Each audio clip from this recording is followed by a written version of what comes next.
Market गुरु series में आपका स्वागत है और आज हमारे साथ एक बहुत ही खास मेहमान जुड़ने वाले हैं। इंडिया के बिगेस्ट फंड मैनेजर्स में इनकी गिनती की जाती है और मैं बात कर रहा हूं प्रशांत जैन की, जो एक समय पे सिनोनिमस थे इंडियन म्यूचुअल फंड इंडस्ट्री के साथ। जी हाँ, HDFC AMC में जब प्रशांत जैन जी थे तो उन्होंने 35 करोड़ के AUM से स्टार्ट करके 18% का कैगर रिटर्न इन्वेस्टर्स को जनरेट करके दिया और करीब करीब 43,000 करोड़ के AUM तक इस फंड को ले गए। उसके अलावा बाकी फंड्स भी उन्होंने मैनेज किए। उसके बाद HDFC म्यूचुअल फंड से निकलकर उन्होंने अपनी खुद की एक इन्वेस्टमेंट फर्म स्टार्ट की और अब उसमें एक शानदार इन्वेस्टमेंट कर रहे हैं। तो चलिए मिलते हैं प्रशांत जैन जी से। Hello Prashant, thank you so much. आज आप हमारे ऑफिस में आए उसके लिए बहुत बहुत शुक्रिया।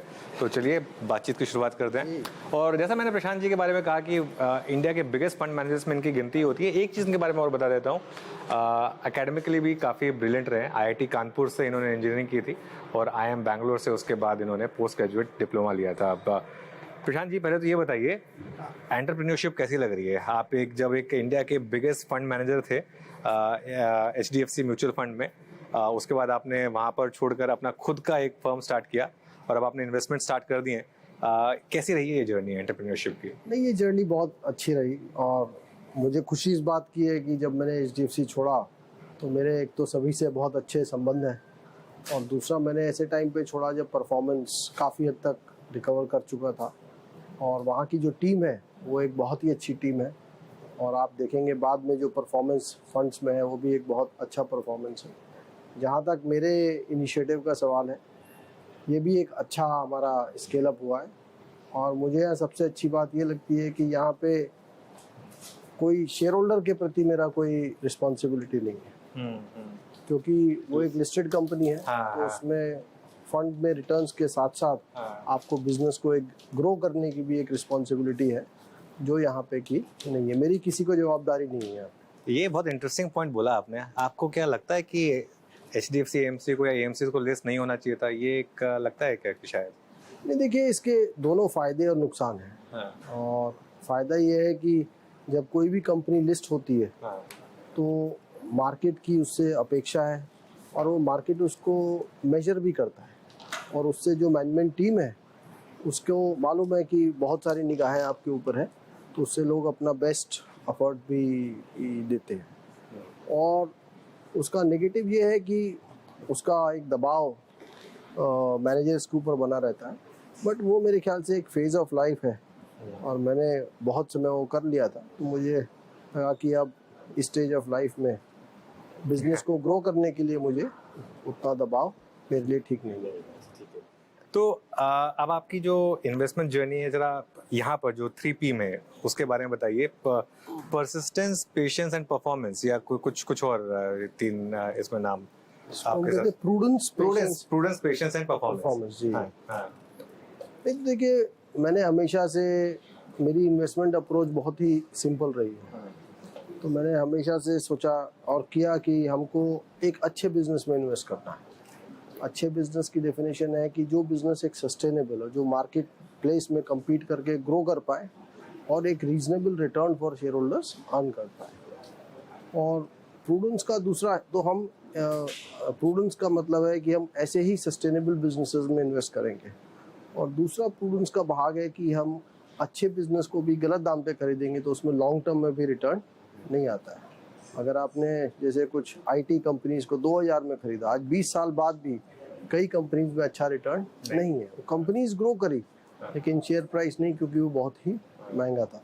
तो प्रूडेंस का महत्व यही है कि हम सस्टेनेबल बिजनेस और प्राइस पे फोकस करेंगे और ऐसा खरीदने के बाद अगर आप पेशेंस रखते हैं उन बिजनेसेस के साथ तो स्वाभाविक है कि एक समय के साथ साथ परफॉर्मेंस आता है। इसमें आपने बहुत इंटरेस्टिंग बात बोली। क्या एक पैरेलल्स हैं इस समय जो 2000 में IT का जो बूम आया था उसमें और अभी जो इस समय फॉर एग्जांपल EMS स्पेस है जहां पर काफी इस समय ट्रैक्शन है, या रेलवे, डिफेंस, इसमें काफी ज्यादा, मतलब जो स्टॉक देखो 1-2 लाख करोड़ के मार्केट कैप आराम से क्रॉस हो रहे हैं। कुछ पैरेलल नजर आ रहे हैं आपको इस तरीके के? नहीं, देखिए पैरेलल है लेकिन हमको देखिए इंडिविजुअल कंपनीज या बाजार के छोटा सेगमेंट कभी भी ओवर वैल्यूड हो सकता है, लेकिन इसीलिए मैंने देखा कि जितने भी बड़े स्ट्रेस पॉइंट्स थे मार्केट के लिए, उसमें जब तक लार्ज कैप्स जो कि बाजार का 2/3 से 3/4 मार्केट कैप बड़े कंपनीज का है, जब तक उसमें कोई बहुत ज़्यादा स्ट्रेस नहीं है तब तक हमको अगर कहीं कहीं पे छोटे पॉकेट्स में एक्सेस वैल्यूएशंस हैं तो उसके बारे में बहुत ज़्यादा घबराना नहीं चाहिए। और जहाँ तक इन कंपनीज की बात है, देखिए ग्रोथ की अपॉर्चुनिटी बहुत बड़ी है इनमें से कई कंपनीज के लिए, लेकिन ये सही ढंग से अनुमान लगाना मुश्किल है कि ये कंपनीज वाकई में कितना ग्रो कर पाएंगी। तो मेरे ख्याल से सम ऑफ दीज कंपनीज में still make sense in a portfolio sense, और ये हर इन्वेस्टर निवेशक से निवेशक पे उसके व्यू पे डिपेंड करेगा, बट इसका कोई क्लियर आंसर देना मेरे हिसाब से ठीक नहीं है। अच्छा प्रशांत जी, पीएसयूज पर सबसे पहले बुलिश बड़े फंड मैनेजर्स में आप ही हुए थे, मुझे याद अच्छे से। और एक स्पेस जिसने मैक्सिमम रिटर्न जनरेट करके दिए हैं लोगों को पिछले 5-6 साल में, वो पीएसयू स्पेस ही रही है। यहाँ पर आपके हिसाब से क्या चल रहा है और क्यों इतनी बड़ी तेजी आ रही है? अभी रिसेंटली प्रधानमंत्री जी ने कहा था कि जो भी इन कंपनियों को गाली दे रहा है उनके शेयरों में आप पैसा लगा दीजिए, आपका पैसा अच्छा बनेगा। उसके बाद ही 40% हो चल गए स्टॉक्स। लेकिन यहाँ पर आपके हिसाब से ये फ्रेंजी क्यों हो रही है?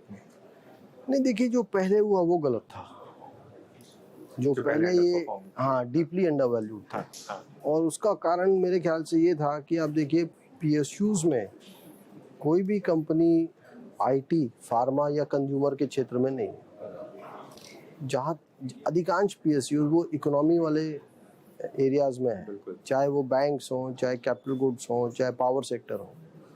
और जब कोविड आया तो इकोनॉमिक सेंसिटिव सेक्टर्स को बहुत परेशानी हुई और उससे काफ़ी पीएसयूज ने, लगभग सभी पीएसयूज ने अंडर परफॉर्म किया। लेकिन जो सेक्टर उस टाइम अच्छा कर रहे थे वो उसमें पीएसयूज थे ही नहीं, तो सबको, बहुत से लोगों ने ऐसा माना कि सभी पीएसयूज खराब हैं, जबकि काफ़ी हद तक वो दिक्कत जो थी वो उन सेक्टर्स की थी। और जैसे जैसे कोविड गया, इकोनॉमी रिकवर करी और इकोनॉमिक सेंसिटिव सेक्टर्स ने अच्छा किया तो इन्होंने अच्छा किया। और क्योंकि ये पीएसयूज थे, पीएसयूज के प्रति लोगों का विशेष नेगेटिव व्यू हो गया था, तो इसलिए जब इन सेक्टर्स ने अंडर परफॉर्म किया तो उन कंपनीज ने बहुत ज़्यादा अंडर परफॉर्म किया, तो नीचे में कंपनीज 2-2, 3-3 पी पे मिलती थी। तो आज वो दौर पूरा गुजर चुका है और कंपनीज अच्छी कर रही हैं, तो इसीलिए इन कंपनीज में इतना इंटरेस्ट है। मेरे ख्याल से अब इन कंपनीज में पी मल्टीपल फेयर वैल्यू के हिसाब से सोचें तो बढ़ने की जगह कम है, मतलब है, लेकिन इनमें ये ग्रोइंग कंपनीज है तो ओवर टाइम ये अभी भी वेल्थ क्रिएट कर सकते। ओके, ओवर टाइम भी वेल्थ क्रिएशन हो सकती है यहाँ पर। तो बेसिकली अब आप बिजनेस की, इसको सिर्फ एक बिजनेस की तरह से देखें, पीएसयू वर्सेस प्राइवेट इतना देखने की जरूरत नहीं। मैंने हमेशा से यही कहा है कि इसको पब्लिक वर्सेस प्राइवेट को हमको एक जनरलाइज नहीं करना चाहिए। कुछ पीएसयू अच्छे हैं, कुछ उतने अच्छे नहीं हैं। कुछ प्राइवेट कंपनीज अच्छी हैं, कुछ प्राइवेट कंपनीज उतनी अच्छी नहीं है। हाँ बिल्कुल। पावर सेक्टर में एनटीपीसी पर आपने काफी बुलिश बेट ली है। आप पता नहीं मुझे, मतलब तो खैर जब आप म्यूचुअल फंड में स्टॉक्स पर से बात नहीं करते थे, लेकिन ये इतनी बड़ी बेट यहाँ पर लेने का क्या लॉजिक है? और काफी आउट परफॉर्म भी किया है स्टॉक ने। नहीं, देखिए आई थिंक पावर सेक्टर में बाजार को, पावर सेक्टर में जो उसका व्यू था वो मेरे ख्याल से काफ़ी हद तक गलत था, और आज जो हो रहा है उसको देख के हम ये कह सकते हैं कि वो व्यू गलत था। पहला तो ये देखिए कि जो सोलार और विंड पावर है इसका मार्केट शेयर बढ़ेगा, लेकिन इसका ये मतलब नहीं है कि जो थर्मल पावर है वो ख़त्म हो जाएगी या उसकी डिमांड नहीं ग्रो करेगी, क्योंकि सोलर और विंड पावर जो है ये 24/7 की पावर नहीं है। तो आपको जैसे शाम के वक्त जब सोलर पावर नहीं है तो आपको बिजली कहाँ से मिलेगी, और अभी भी स्टोरेज कॉस्ट बहुत महंगी है। तो इसलिए थर्मल पावर मेरे ख्याल से ग्रोथ सेक्टर है नंबर 1। और नंबर 2, देखिए सोलर और विंड पावर लगाने में सबसे बड़ा वेरिएबल क्या है, वो है कॉस्ट ऑफ बोरोइंग। क्योंकि आप 100 करोड़ का प्लांट लगाते हैं तो उसमें 70-80% जो है वो डेट है। तो जो भी कंपनी डेट को सबसे कम कीमत पे बोरो कर सकती है वो उसकी कंपेरेटिवनेस सबसे ज़्यादा हो जाएगी। और इस बात पे सभी सहमत हैं कि एनटीपीसी की जो कॉस्ट ऑफ बोरोइंग है वो हमारे देश में इससे कम शायद ही किसी कंपनी की कम हो। तो मेरा ये मानना था कि सोलर और विंड पावर में भी एनटीपीसी बहुत अच्छे तरीके से कम्पीट करेगा और वही हो। तो अभी भी बुलिश हैं आप? मेरे ख्याल से उसमें अभी भी ओवर वैल्यूड नहीं है, ये ग्रोइंग कंपनी है और समय के साथ साथ मुझे लगता है इसमें रिटर्न बनना है। प्रशांत जी, आपने बहुत बड़ी बेट ली और बहुत उसके आपके लिए सक्सेसफुल भी रही महिंद्रा एंड महिंद्रा की, और स्टॉक अभी भी फ्रेश ऑल टाइम हाई पर है। ये ऑटो स्पेस में क्या एक स्पेसिफिक बेट थी या आप पूरे सेक्टर पर पॉजिटिव हैं यहाँ पर इस समय? देखिए, ऑटो एक अच्छा सेक्टर है क्योंकि इंडिया में केवल 10% घरों में आज भी कार है, 10 से 12%। और तो मेरे ख्याल से ऑटो एक ग्रोइंग सेक्टर है। और जहाँ तक महिंद्रा की बात है, आई थिंक बहुत स्पेसिफिक नहीं बात करके, लेकिन इनके जो नए प्रोडक्ट्स हैं वो काफ़ी अच्छा कर रहे हैं और नए मैनेजमेंट के आने के बाद इन्होंने जो कैपिटल एलोकेशन है उसको भी काफ़ी फोकस किया है। तो मुझे लगता है ये एक अच्छी कंपनी है, सक्सेसफुल कंपनी है और इनका इलेक्ट्रिक प्रोडक्ट्स में भी ये काफ़ी काम कर रहे हैं और समय के साथ साथ हमको इनके ईवीज़ भी देखने को मिलेंगे। लेकिन देखिए, इस बाज़ार में कोई भी चीज़ बहुत सस्ती नहीं है। आज हमको याद रखना चाहिए कि ये बाज़ार कहाँ पे खड़ा है। इंडिया में ग्रोथ है, ग्रोइंग इकोनॉमी है और शेयर बाज़ार लॉन्ग टर्म में यहाँ से भी ग्रो करेगा, ऐसा मेरा मानना है। लेकिन आज हम ऐसा नहीं कह सकते कि कोई भी सेक्टर बहुत सस्ता मिल रहा है। प्रशांत जी, ये सवाल अब मुझे आपसे पूछना है और आपको इसका जवाब देना पड़ेगा, क्योंकि अब आप शायद दे सकते हैं इसका जवाब। इस समय मार्केट को एक थोड़ा सा कह लें कि एक स्ट्रेस हो रहा है कि जो देश का सबसे बड़ा प्राइवेट बैंक है HDFC बैंक, वो क्यों नहीं चल रहा है? क्या आपने लिया पोर्टफोलियो में, और इस समय आपका इस मर्जर के बाद क्या व्यू है? अब आप थोड़ा इंडिपेंडेंटली इस पर बात कर भी सकते हैं। नहीं, देखिए, ये देश का एक बहुत ही अच्छा बैंक है और इसका आंसर, देखिए, एक समय ऐसा था जब इस शेयर ने अपने ग्रोथ से ज़्यादा रिटर्न दिया था, तो इसका प्राइस टू बुक बहुत बढ़ गया था। तो जब कोई भी चीज़ बहुत महंगी हो जाती है, तो जैसा मैंने शुरू में ही कहा था कि उसके बाद कुछ समय ऐसा हो सकता है कि बिजनेस ग्रो करे लेकिन शेयर में रिटर्न नहीं आए। और इसीलिए मैं हमेशा कहता हूँ कि केवल अच्छा बिजनेस खरीदना ही काफ़ी नहीं है। अच्छी वैल्यूएशन, अच्छे कम से कम बहुत हाई वैल्यू पे तो नहीं खरीदना चाहिए। तो मेरे ख्याल से अब इसकी वैल्यूएशंस काफ़ी रीजनेबल हो चुकी हैं और हमको 2-3 बातों का और ख्याल रखना चाहिए कि लीमन क्राइसिस के बाद जो बैंक्स में कैपिटल एडिक्वेसी का रेशो है वो बढ़ गया है। तो उसकी वजह से जो बैंक्स का पोटेंशियल रिटर्न ऑन इक्विटी है वो उतना नहीं है जितना पहले था। दूसरा, ये बैंक बहुत बड़ा हो गया है, खास तौर से मर्जर के बाद।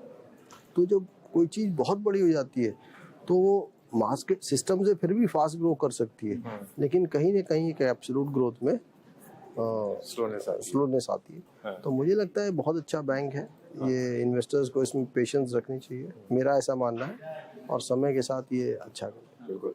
एक पिछले साल जो एक चीज़ थी वो न्यू एज कंपनीज को लेकर थी, जहाँ पर काफ़ी बड़े बबल्स हुए थे और वहाँ पर उसके बाद हमने बड़ी डिक्लाइन देखी थी। अब आजकल पॉजिटिव व्यू बन रहा है, जैसे इवन आपके पोर्टफोलियो में जोमेटो है या लैंडमार्क कार्स है। ये स्पेस आपको लगता है कि अब करेक्ट हो चुकी है इनफ, और क्या यहाँ ट्रिगर हैं, अब प्रॉफिटेबल ग्रोथ के ट्रिगर्स हैं आगे जाते हुए आपके हिसाब से? ये हमारा पोर्टफोलियो पब्लिक नहीं, लेकिन आप मीडिया वाले आप हम सब निकाल लेते तो देखिए, नहीं, मेरे ख्याल से देखिए, ये मैं फिर वही बात कहूँगा, देखिए, बिजनेस न्यू एज हो ओल्ड एज हो उससे कोई बहुत फर्क नहीं पड़ता है।